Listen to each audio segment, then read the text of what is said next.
Snow sweeps across Pine Valley. A little girl sits by the road, clutching a teddy bear, lips blue from cold. Through the storm, a police officer and his shepherd appear. The dog halts. Danger close. The girl whispers, "My sister went to get water and never came back." What happens next will test faith, love, and courage, and make you believe in miracles again. If this touches your heart, share, comment, and subscribe. Love still lives, even in the snow. Snow drifted through the mountains of Pine Valley, Oregon, whispering like ashes scattered by a forgotten fire. The night was thick, the kind that swallowed light whole, leaving only the glow of a single patrol car carving a lonely path through the dark.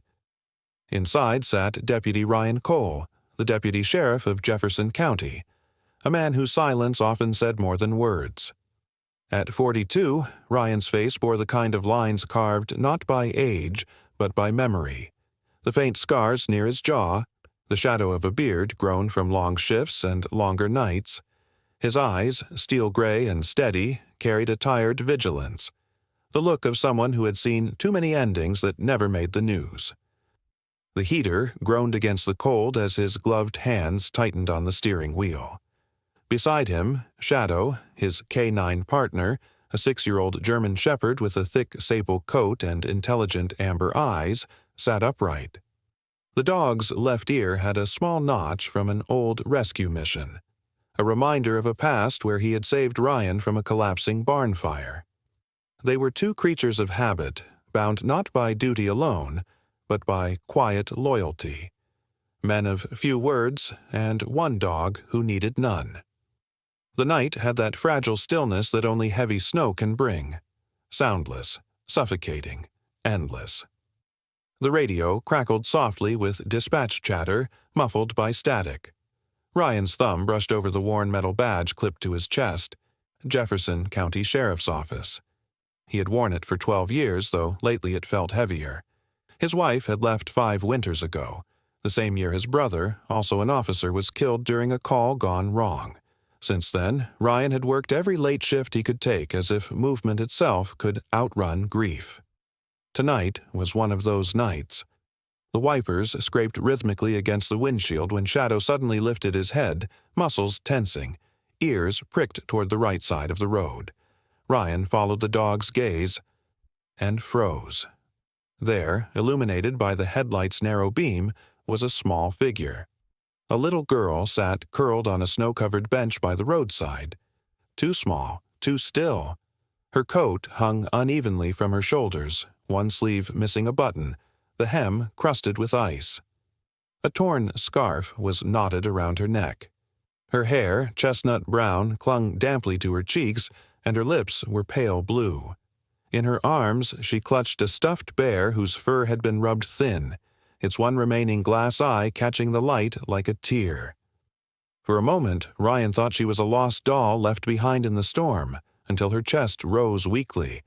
He slammed the brakes, the tires skidding slightly on ice. The cruiser stopped with a low groan. Ryan's breath misted as he stepped out into the cold. Snowflakes stung his face. Shadow followed, leaping down, paws sinking into the powder with practiced grace. The dog's body stiffened, tail low, scanning the tree line. Ryan knelt beside the girl. "Hey there." "You're okay. I'm here," he said softly. His voice was rough from disuse, but steady. Her eyelids fluttered open, dark hazel eyes dulled by exhaustion. Her lips trembled. "My sister. She didn't come back. The water. It hurts." The words struck him like a shard of ice. Ryan wrapped her carefully in the emergency blanket from his cruiser. Her body felt feather-light. Too light. He could feel the shiver of bone beneath the layers of fabric. "You're safe now," he murmured. The girl didn't answer, only clutched her bear tighter. Shadow leaned forward and pressed his nose gently to her knee, a low whine rumbling from his chest. The girl's eyes shifted to the dog, and for the first time, she seemed to breathe easier. Ryan lifted her into his arms, her head falling limply against his shoulder. The snow hissed beneath his boots as he walked back toward the cruiser. He could feel her weak heartbeat against his chest. Uneven, fragile, but still there. When he opened the rear door, the interior light glowed faintly against her pale face. "What's your name?" he asked. "Emma," she whispered. "All right, Emma, I'm Deputy Cole. This is Shadow. We're going to take you somewhere warm, okay?" Her small hand brushed Shadow's ear as he climbed in beside her. The dog lay down close, his body a wall of warmth and steadiness. As Ryan started the car again, the heater whirred to life. Emma's eyes were half closed now, her voice faint. "My sister, Lily." She went to get water from the creek. She said it was clean now, but she didn't come back. Ryan's throat tightened. He glanced at the radio, debating whether to call it in immediately or wait until Emma was stable. Something about the girl's tone, the way she said, "The water hurts," felt wrong, deeper than a child's confusion. He pressed the accelerator gently, guiding the cruiser through the falling snow. Outside, the world blurred into shades of white and gray, and in the distance the forest loomed, tall, silent, watching. Shadow's ears flicked. The dog turned toward the right window, a low growl forming. Ryan followed his gaze and caught a faint movement beyond the trees, 2 dim headlights cutting briefly through the dark before vanishing. The road behind him was empty when he checked the mirror. Still, his gut told him they were not alone. The hospital lights came into view after 20 minutes, a faint glow against the endless white. Ryan pulled into the emergency bay, his pulse steady but his mind turning. He carried Emma inside, the warmth of the building rushing over them like a second breath. At the front desk, Nurse Sarah Pike looked up, a woman in her late 40s with sandy hair pulled into a bun, thin, silver-rimmed glasses, and the brisk efficiency of someone who had seen every kind of tragedy. Her voice was calm but firm. "What happened?" "Found her alone on Highway 12, Ryan replied, shifting his weight. "Severe. Hypothermia. Mentions chest pain, possible contamination, something about water." Sarah's eyes flickered with worry. "We'll take her." She motioned for a gurney. ER1. Page Dr. Lydia Park. Ryan hesitated only long enough to brush a hand over Emma's head before stepping back. Shadow sat at his heel, eyes fixed on the swinging doors as they carried her away. For a long moment, Ryan stood there, listening to the fading echo of wheels against tile. He felt the familiar weight settle back into his chest, the one that came every time he realized saving someone wasn't the same as saving enough. He exhaled slowly. "Come on, boy," he murmured. Shadow didn't move, eyes still locked on the hallway. The dog's instincts were never wrong. Somewhere down that corridor the truth waited, buried under snow, silence, and something far colder than the winter itself. The faint hum of fluorescent lights filled the sterile hallway of Pine Valley General. It was nearly 3 a.m., the hour when exhaustion made the world quieter and secrets easier to hear. Deputy Ryan Cole sat on a wooden bench outside the emergency ward, his uniform jacket unbuttoned, the fabric darkened from melted snow. His hands rested on his knees, still trembling slightly from the cold. Shadow, his German shepherd, lay stretched out across the floor, chin between his paws, eyes fixed on the narrow gap under the door. Every time a nurse passed, the dog's ears twitched, his body tightening and relaxing again. He was trained to detect danger, but tonight his tension came from something else. Empathy. Ryan reached down and brushed a hand over the shepherd's back, feeling the steady rise and fall of a breath beneath the fur. "She'll be fine, boy," he murmured, but his voice carried no conviction. The walls smelled faintly of antiseptic and burnt coffee. Behind them, machines beeped at steady intervals, the rhythm of survival. Inside the examination room, Dr. Lydia Park stood at the foot of a small hospital bed, her brow furrowed as she studied the screen of a portable analyzer. Lydia was in her mid-30s, of Korean descent, with olive-toned skin and dark hair pulled into a low, hurried bun.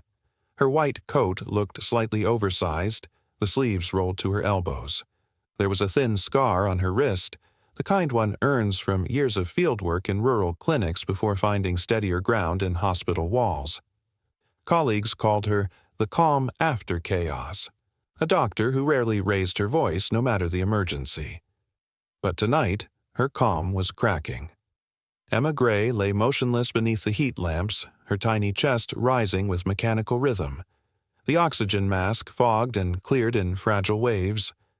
Lydia's gloved hand hovered over a syringe of saline as her other tapped the touchscreen.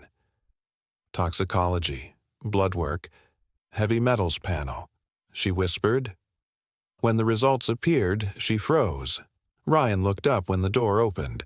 Lydia stepped into the hallway, the glow of the monitor still caught in her eyes. "Deputy Cole," she began, her voice even but tight, "the girl's condition is stable for now. Hypothermia, dehydration, and—" She hesitated. "Signs of severe arsenic exposure." Ryan's expression hardened.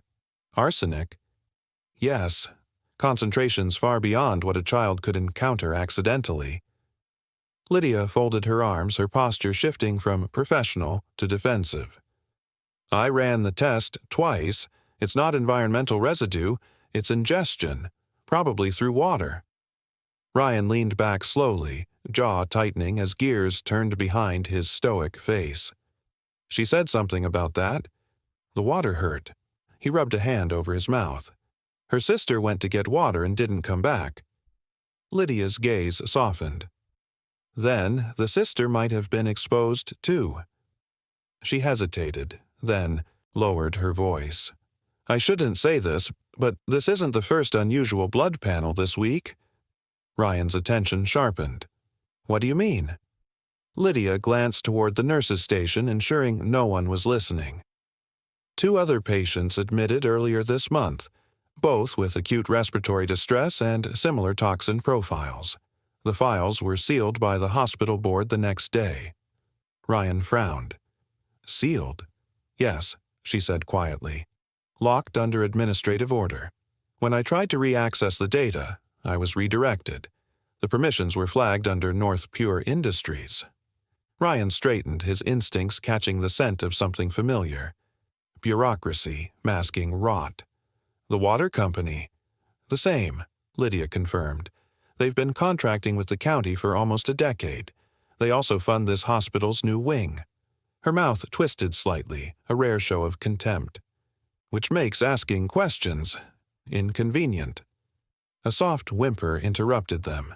Shadow had lifted his head, eyes flicking toward the door of Emma's room. The girl was stirring. Ryan rose immediately. Inside, Emma blinked beneath the harsh light, the oxygen mask now removed. Her voice came out in fragments. She said the water was clean now, but it burned." Ryan knelt beside her bed, his voice gentle. "Emma, where did your sister go to get the water?" Her small hand reached for the stuffed bear resting by her pillow. "The creek, near the trees, where the fence ends. Mama used to say, 'Don't go there.'"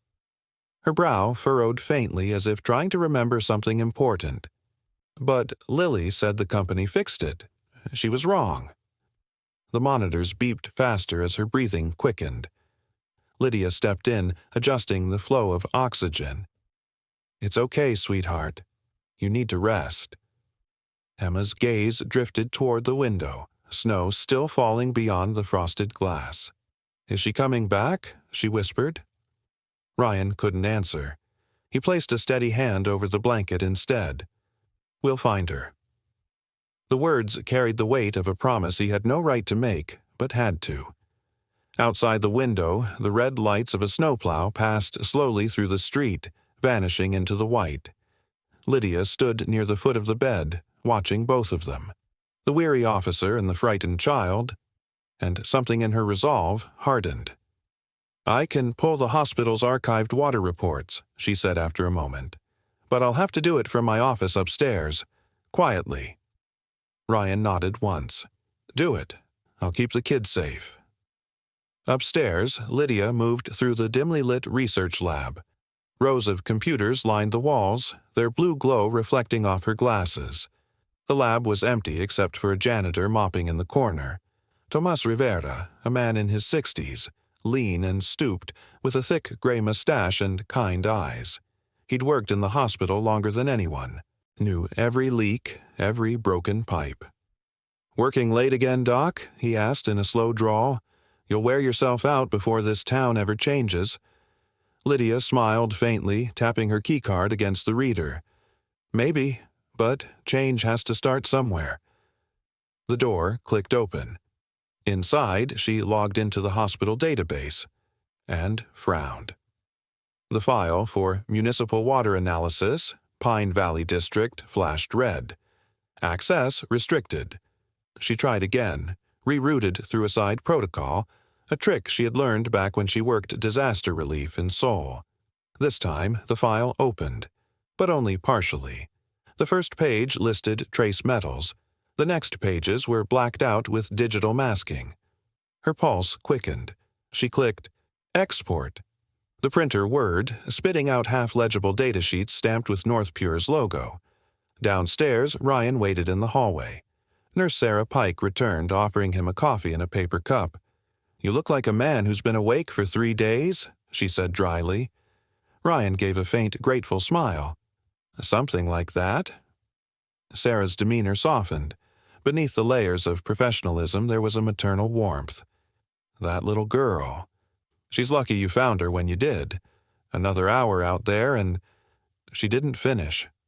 Ryan nodded silently. Shadow stirred beside him, his ears twitching again. This time, the sound was not from the room, but from outside the building. The faint rumble of an engine idling somewhere in the snow. Ryan turned toward the glass doors at the far end of the hall. Through the reflection, he saw movement, a figure standing near the parking lot lights just beyond clear visibility. Lydia reappeared moments later, clutching a thin folder of papers. Her breath was shallow from the climb. "Deputy, you need to see this," she said, lowering her voice. She spread the pages on the nurse's counter. The readings were staggering. Arsenic and lead levels 20 times above federal limits. "These samples are recent," Lydia said. "Dated only a week ago. Whatever's happening isn't old contamination. It's ongoing." Ryan studied the numbers in silence. His jaw flexed once. "And the company?" "They knew," she replied grimly. "Or they're the ones covering it." A door slammed somewhere down the hall. Loud, metallic. Sarah looked up. "Maintenance," she murmured, though uncertainty edged her tone. Ryan's instincts flared. He walked to the glass doors, snow whipping sideways under the lamplight. The figure outside had vanished, leaving only footprints leading toward the tree line. The air felt colder now, heavy with the knowledge that someone else was awake in this town. Watching, listening. When Ryan turned back, Lydia was tucking the printed sheets into a brown envelope. "Keep that sealed," he said quietly. "If North Pure's involved, this won't stay quiet for long." Lydia met his gaze. For the first time, her calm gave way to defiance. "Then maybe it's time Pine Valley stopped being quiet." Behind them, from Emma's room, the faint beeping of the monitor continued, steady but fragile like the heartbeat of a secret not yet buried. Outside, the snow fell harder, covering the tracks in the dark. The road to Pine Ridge Lake was little more than a frozen trail carved through miles of untouched wilderness. The snow had stopped falling, leaving the world cloaked in the heavy silence that follows a storm.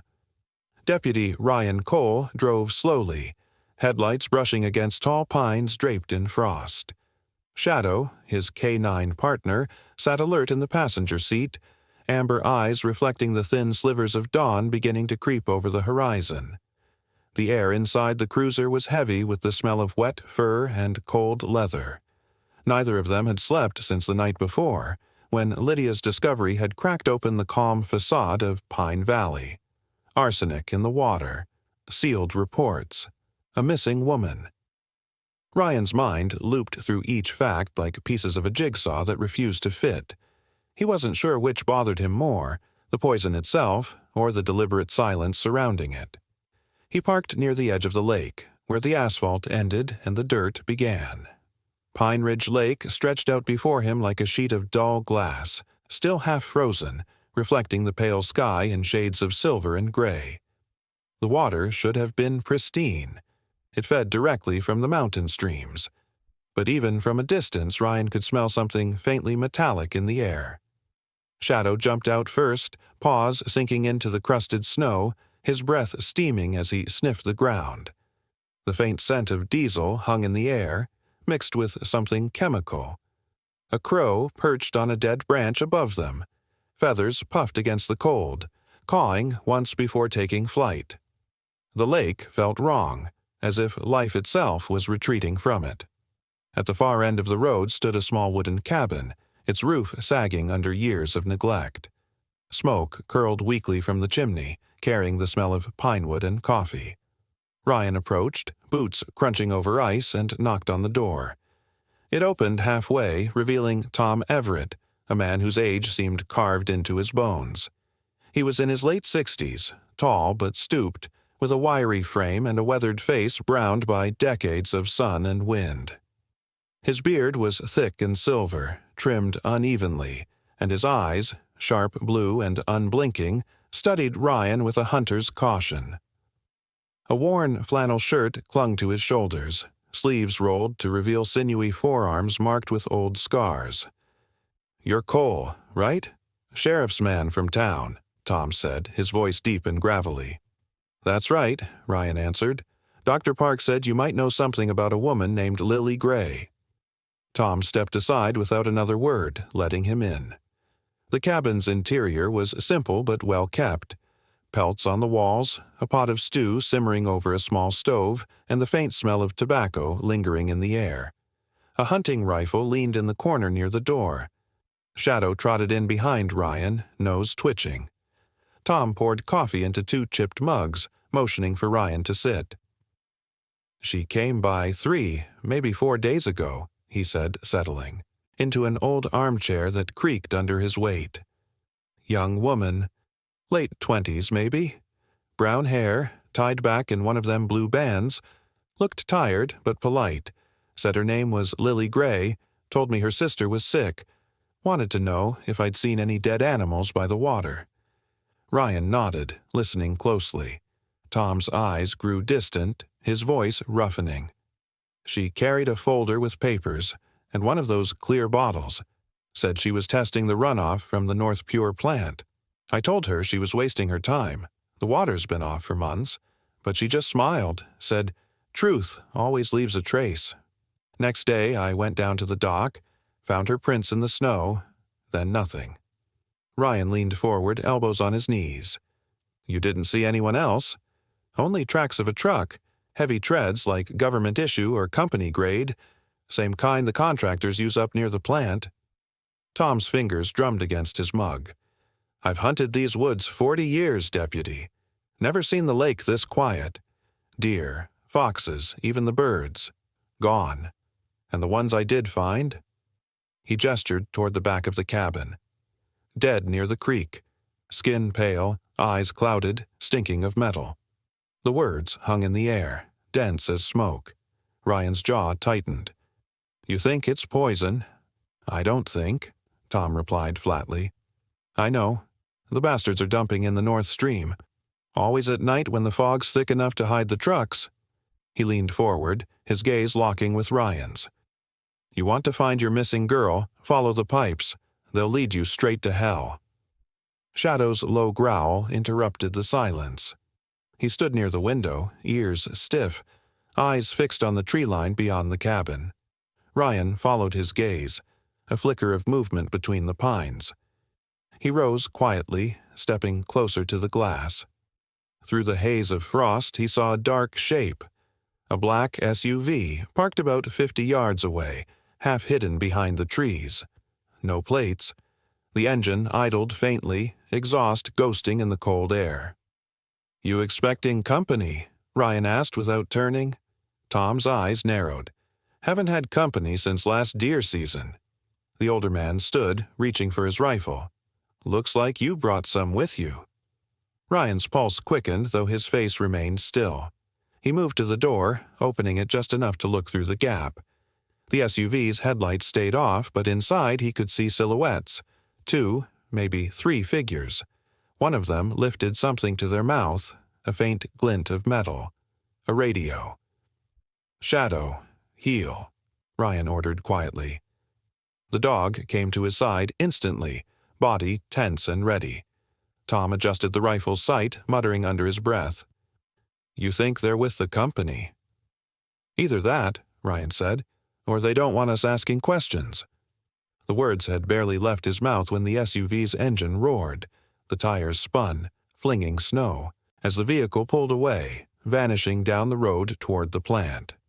Ryan stepped out onto the porch, watching its taillights fade into the fog.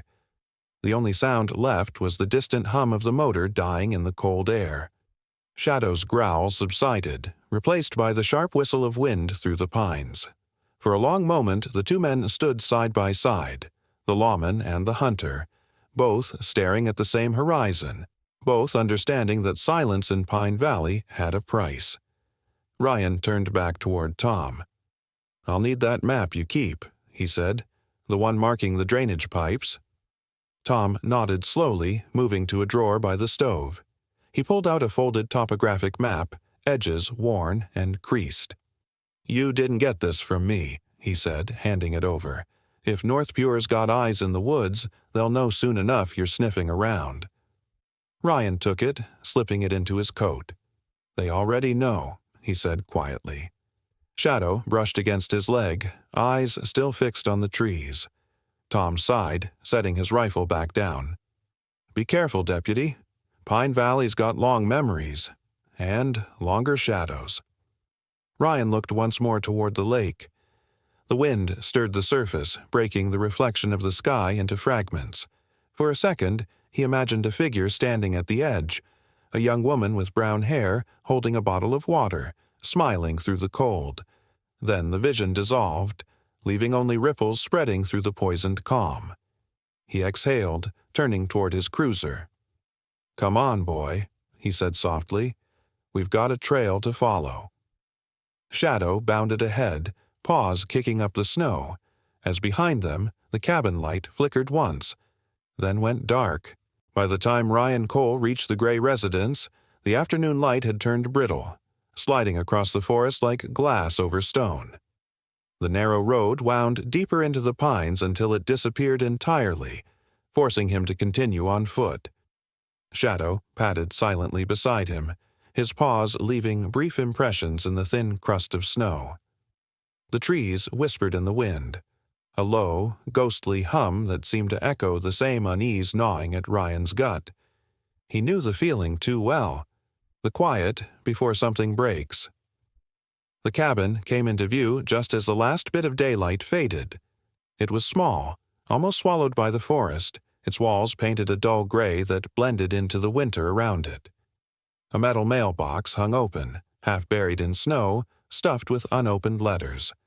The nameplate still read, "Gray Family, 22 Evergreen Trail." The front door wasn't locked. That, more than anything, told Ryan something was wrong. He stepped inside, hand resting on the grip of his sidearm, eyes adjusting to the dimness. The air inside was cold, colder than it should have been. Dust motes drifted lazily through the slivers of light that slipped between drawn curtains. Everything looked untouched but not abandoned. The furniture perfectly aligned, dishes stacked neatly in the sink, a sweater folded on the couch. It felt like someone had left in a hurry but had paused first to make the place look normal. Ryan had seen scenes like this before, in homes where people left behind more than they took. "Clear," he muttered. Shadow sniffed the corners, tail stiff, occasionally pausing at the floorboards as if something beneath carried an unfamiliar scent. On the kitchen table lay a small spiral notebook, the cover damp and curling at the edges. Beside it sat a white plastic bottle of over-the-counter painkillers, the label half scratched off. Ryan opened it and found a flash drive wedged inside, wrapped in a strip of paper. He unfolded the note carefully. The handwriting was hurried but neat. If you're reading this, don't drink the well water. L. For a long moment, he just stared at the message, thumb tracing over the faint pressure marks left by the pen. The initials confirmed what he already suspected. Lily Gray had uncovered something and tried to leave a warning. He turned the flash drive over in his gloved palm, small and unremarkable, yet heavy with implication. Plugging it into his patrol laptop back in the cruiser, the drive opened instantly. Inside were folders labeled Test Results, Photos, and Field Notes. He clicked the first one. A series of PDFs appeared, each stamped with North Pure Laboratories, internal use only. The data was damning. Arsenic levels 20 times higher than the EPA's maximum threshold, detected in multiple sites across Pine Valley's water grid. Several reports bore Lily's name in the margin as independent tester. The last file, time-stamped 3 nights ago, was incomplete. The final line simply read, "Sample lost. Will retrieve backup data from plant storage." Ryan leaned back, rubbing his temple. "She went to the plant," he murmured.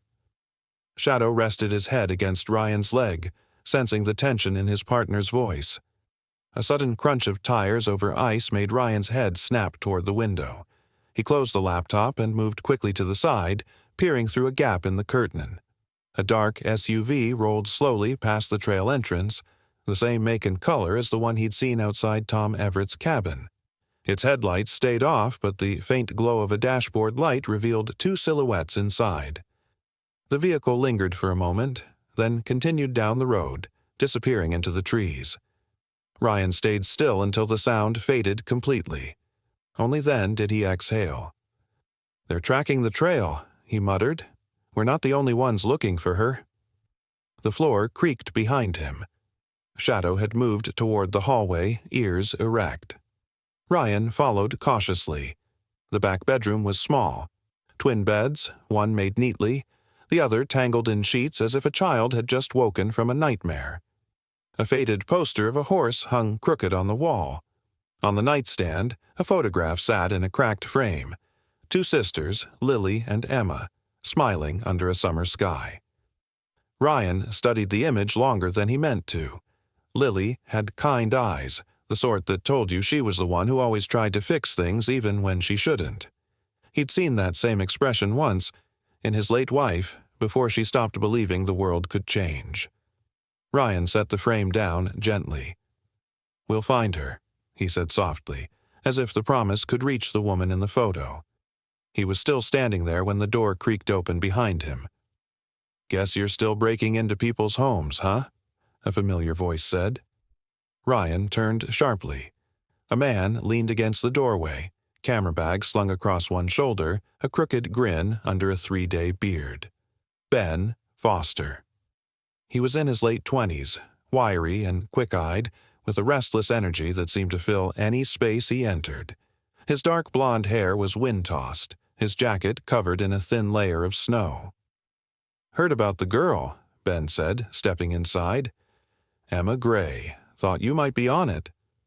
Ryan frowned. "You shouldn't be here." "Neither should you," Ben replied lightly, glancing around. "But here we are." Ben Foster was a freelance journalist, the kind who chased stories that made enemies faster than they made money. 2 years ago, he'd been trapped inside a burning motel while covering an arson case. Ryan had dragged him out minutes before the roof collapsed. Since then, Ben treated him like a reluctant guardian angel. "You're still with Oregon Sentinel?" Ryan asked. Ben shrugged. "Freelance. Paper doesn't like stories that poke too deep into local saints like North Pure, but I've been watching their plant for weeks. Trucks come in after midnight, leave before sunrise. No manifests, no logs. Got footage to prove it." He dropped his camera bag on the table, pulling out a small drone controller. "Thought you might want to look." Ryan sighed, half irritated, half resigned. "You're going to get yourself shot one of these nights." "Probably," Ben said cheerfully, flipping open the laptop in his bag. The screen showed grainy black and white footage. tanker trucks moving under floodlights, hoses connecting directly to what looked like an underground drainage system leading toward the creek. One of the vehicles bore the faint North Pure logo. Another file showed a time-stamped clip, 2:43 a.m., 3 nights ago, with a woman's silhouette at the fence line holding a flashlight. The angle was distant, the image blurry, but Ryan recognized the stance instantly. "That's her," he said quietly. "Lily." Ben looked up from the screen, the grin fading. "She was there alone." "Looks like it," Ryan said. His voice hardened. "And someone else knew she was." Ben leaned back, expression thoughtful. "You think they got to her?" Ryan's jaw tightened. "I think whoever's behind this isn't done yet." Shadow barked once, low and sharp, a warning. Ryan's instincts kicked in immediately. He moved to the window again. Headlights flickered briefly through the trees. A flash, then gone. "They're back," he whispered. Ben cursed softly under his breath, already closing his laptop.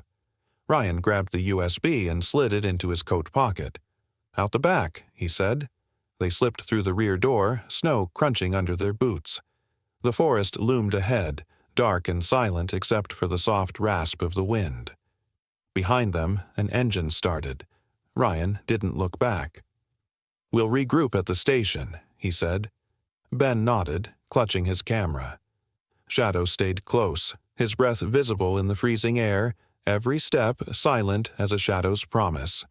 As they reached the end of the trail, the cabin light flickered once and went dark. "Tom, Tat Chong 4. Bong Tieng Viet." Morning light barely touched the frostbitten town of Pine Valley when Deputy Ryan Cole walked into the sheriff's office, his coat still dusted with snow. The room smelled faintly of burnt coffee and wet paper, the scent of sleepless nights and unfinished reports. Sheriff Mark Hargrove, a heavy-set man in his late 50s with thinning hair and a permanent squint, was already at his desk, scribbling notes with the steady hand of someone too stubborn to retire. His mustache twitched when he looked up. "Cole, you look like you wrestled a snowplow," he said.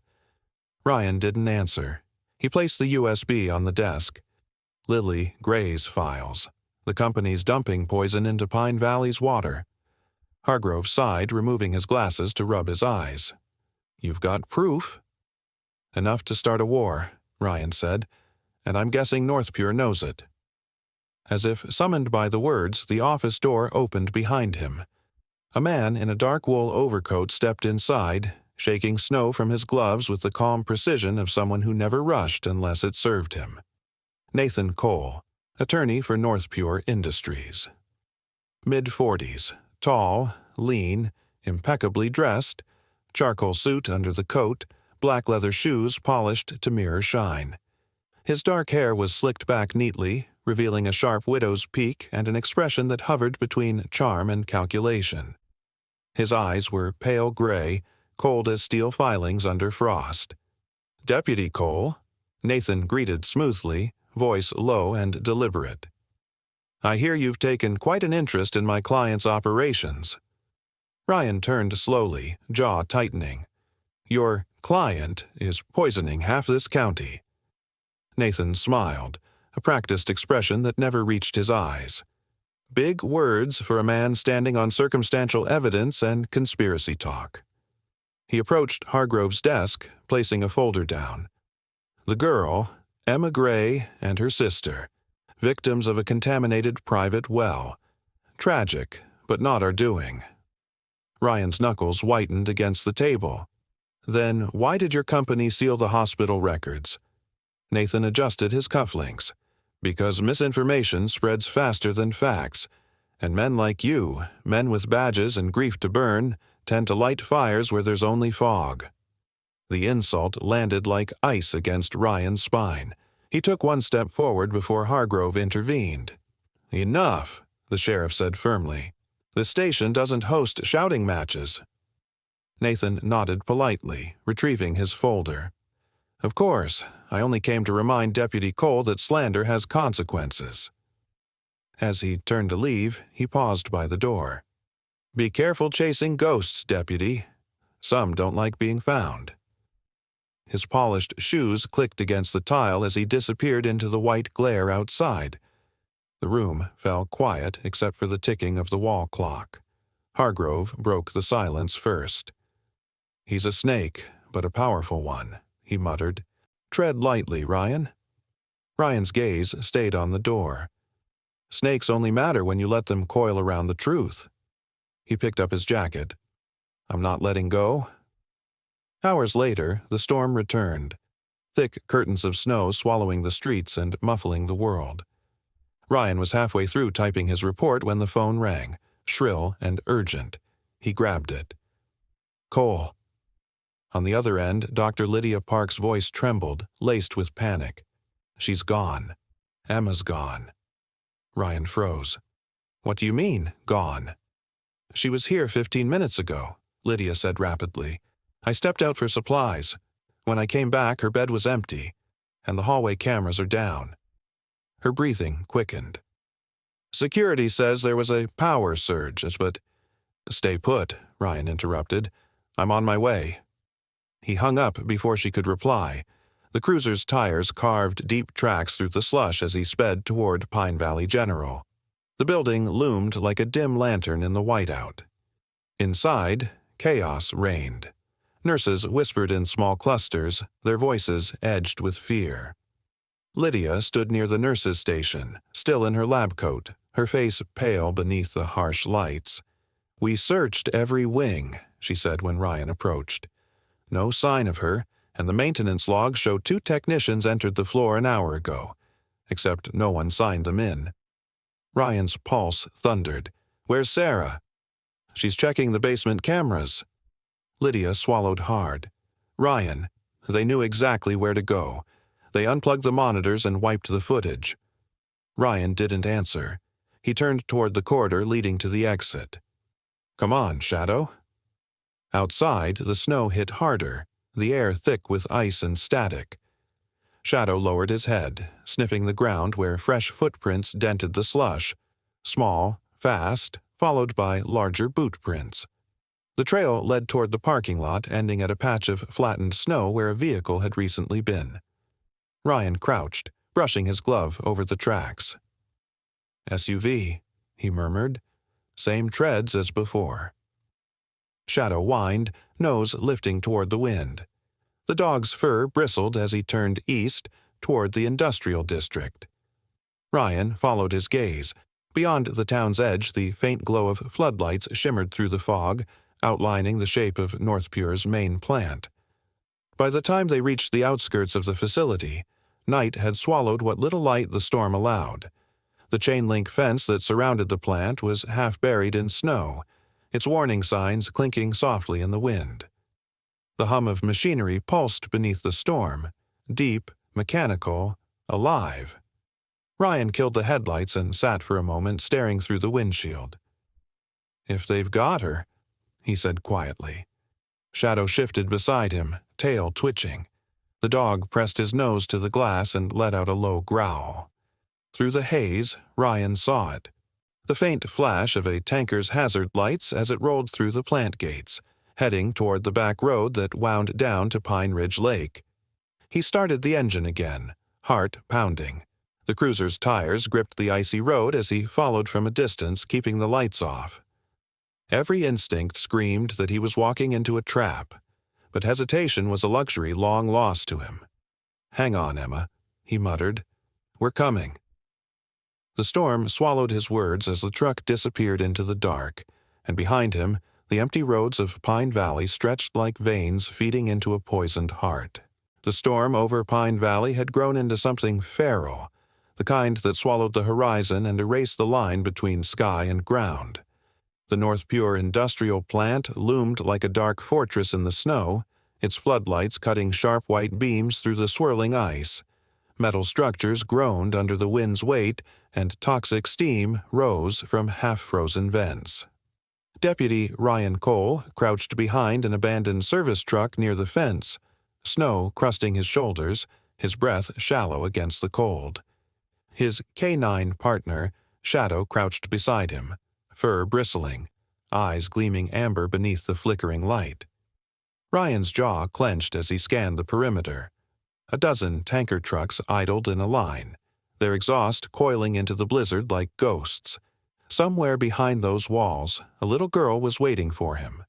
200 yards away, on a ridge overlooking the plant, Ben Foster adjusted the controls of his drone. The young journalist's face was half hidden by a ski mask, his eyes red from the wind but alive with adrenaline. He was perched on the hood of his Jeep, laptop balanced on his knees. "Visuals clean," he murmured into his radio. "They're dumping straight into the lake again. Multiple tankers, no oversight, no guards outside the main gate." His hands, though trembling from the cold, moved with precise familiarity, the kind learned from years of chasing dangerous stories for small-town newspapers that never paid enough for body armor. On the screen, the drone's feed flickered, capturing images that could ruin North Pure. Streams of sludge flowing into a cracked drain pipe, snow turning black as it touched the runoff.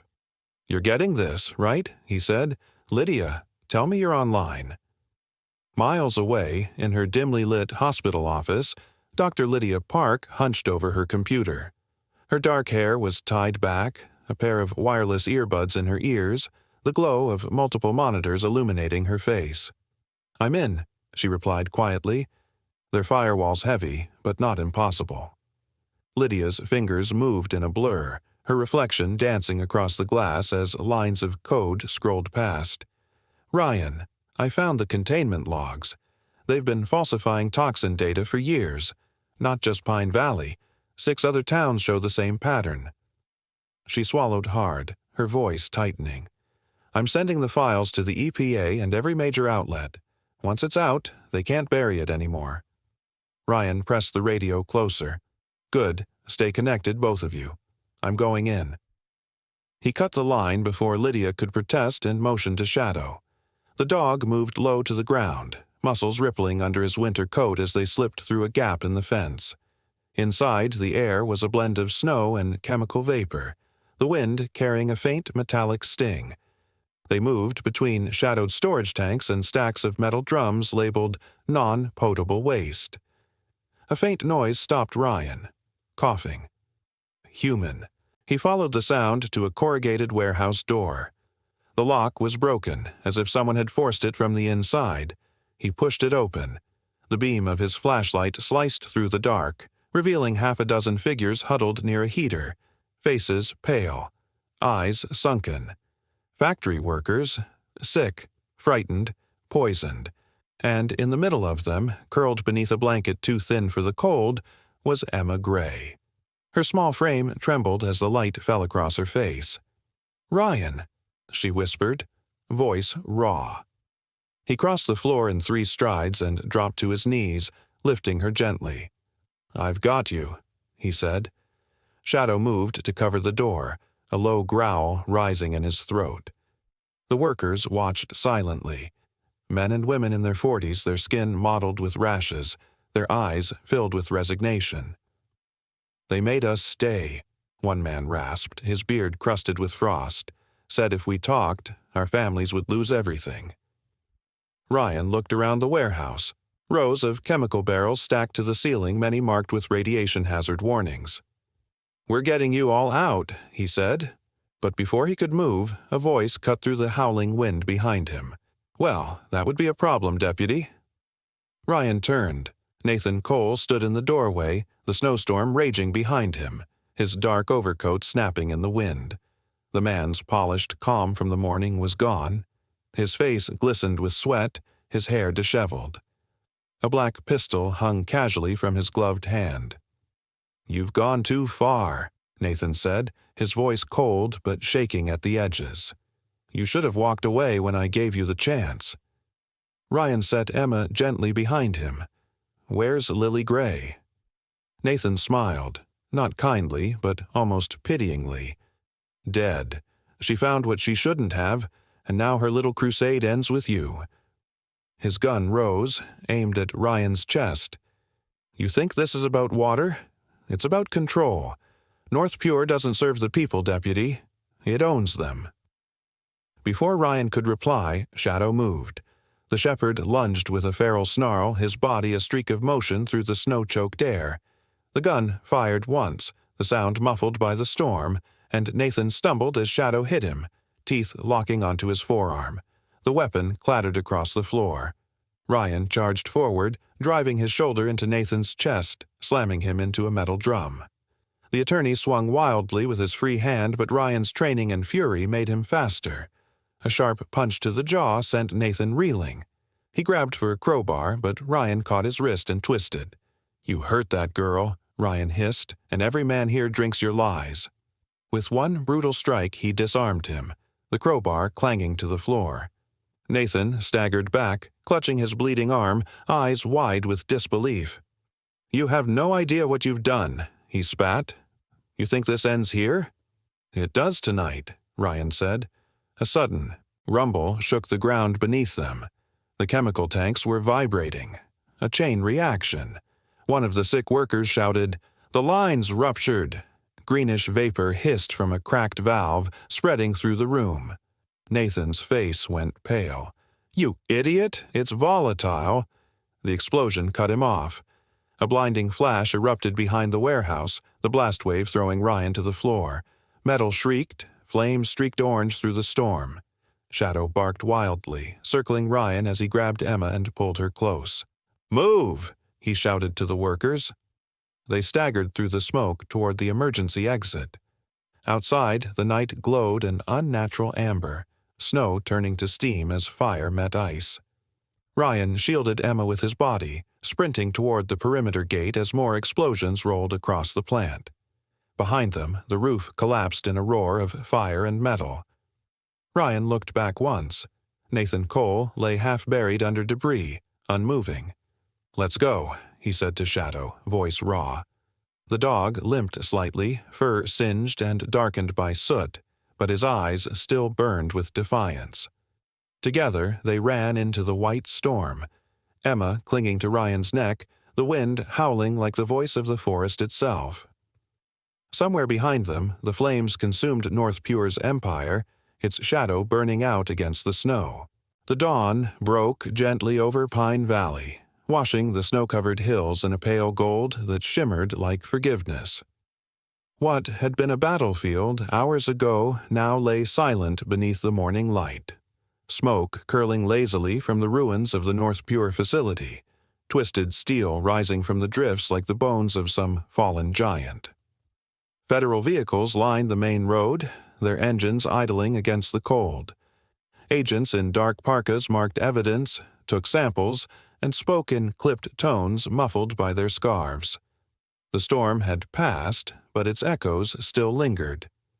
Deputy Ryan Cole stood near the police barricade, his uniform torn and soot-stained, the badge on his chest dull beneath the frost.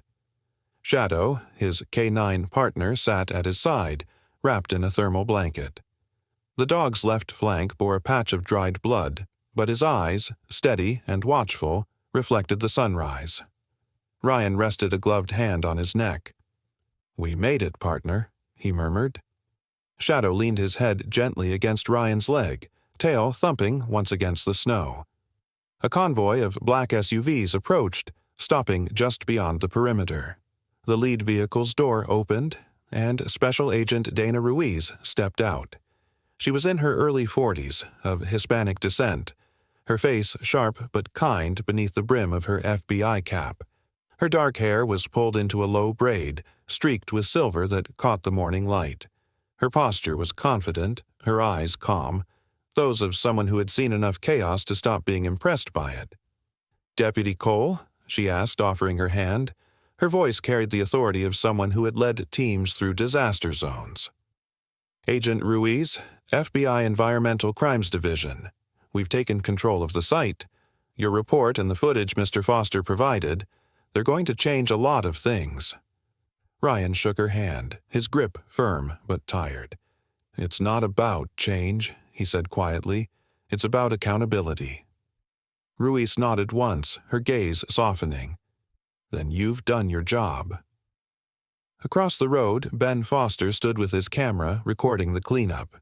His face was pale and drawn, exhaustion etched into every movement, but there was a quiet satisfaction in his eyes.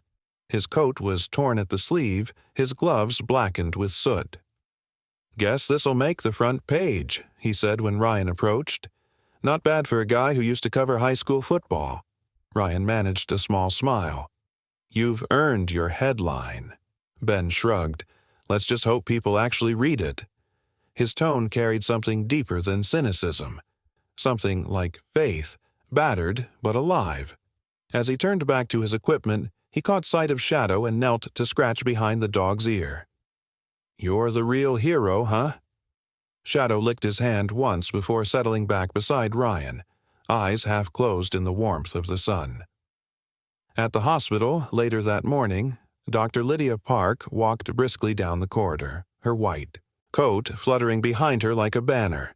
Her dark eyes gleamed with both exhaustion and triumph. The night before, she had been suspended for insubordination.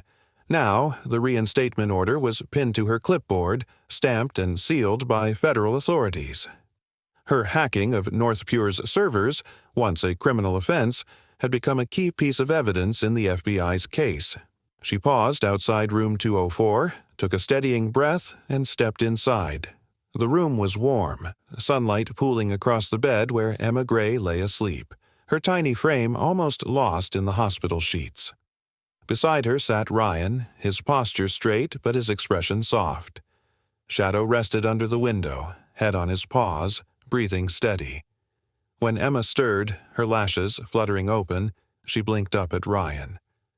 "Uncle Ryan?" she whispered, her voice weak but clear. "Where's my sister?" Ryan hesitated, his throat tightening. He reached out and took her small hand gently in his gloved one.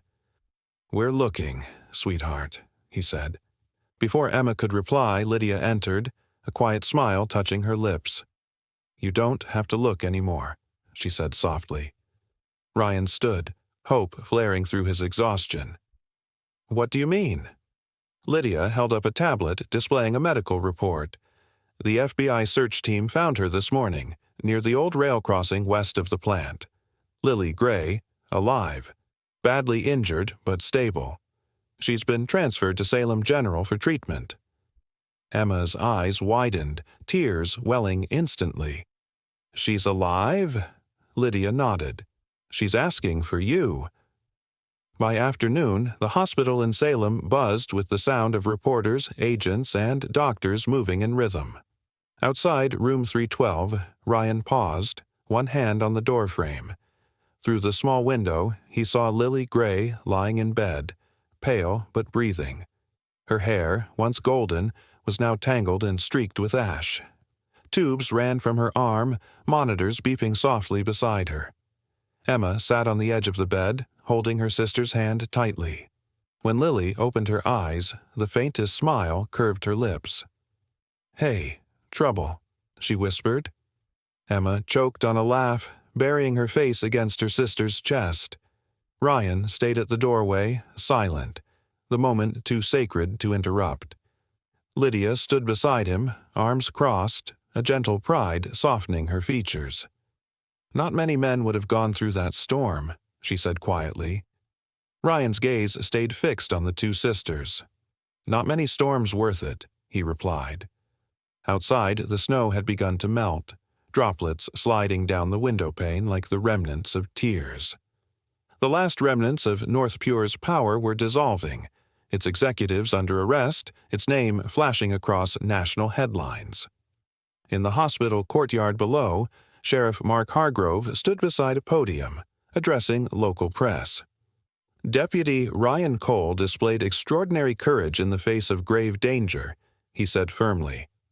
His actions, and those of his canine partner, Shadow, saved lives and uncovered crimes that could have destroyed this valley. As cameras clicked, Ryan stepped forward reluctantly. Hargrove pinned a small silver medal on his chest, the Medal of Valor. He bent down and attached a miniature badge to Shadow's collar. "For service beyond duty," he said, his gravelly voice cracking just slightly. Applause rippled through the gathered crowd, warm and genuine. Shadow wagged his tail once, then sat tall beside Ryan, eyes gleaming with quiet pride. That evening, The sky burned with the colors of a fading sunset, amber, rose, and lavender bleeding into each other over the white hills. Ryan stood by the hospital window, watching the light dissolve into twilight. Behind him, Emma's laughter filled the room as Lily whispered something only sisters understood. Shadow lay at Ryan's feet, muzzle resting on his boots. The deputy's gaze drifted upward to the cross-shaped shadow of the hospital antenna against the clouds. "God doesn't send angels with wings," he murmured almost to himself. "He sends the ones who stay." Shadow's tail tapped gently against the floor in answer, as if to agree. And outside, beneath the last breath of winter, Pine Valley began to thaw, slowly, painfully, beautifully, into hope again. Sometimes miracles don't arrive with thunder or wings. They come quietly, through ordinary hands that choose compassion over indifference. What happened in Pine Valley reminds us that even in a broken world, God still works through those who stay, who protect, who love without asking for reward. When we stand for what is right, when we refuse to walk away, that's where His light shines the brightest. If this story touched your heart, share it with someone who needs faith tonight. Leave a prayer in the comments for every child, every lost soul, every loyal animal that still believes in love. Subscribe to our channel, and may God bless you and your family. May His angels watch over you, reminding you that miracles still happen, often right beside us.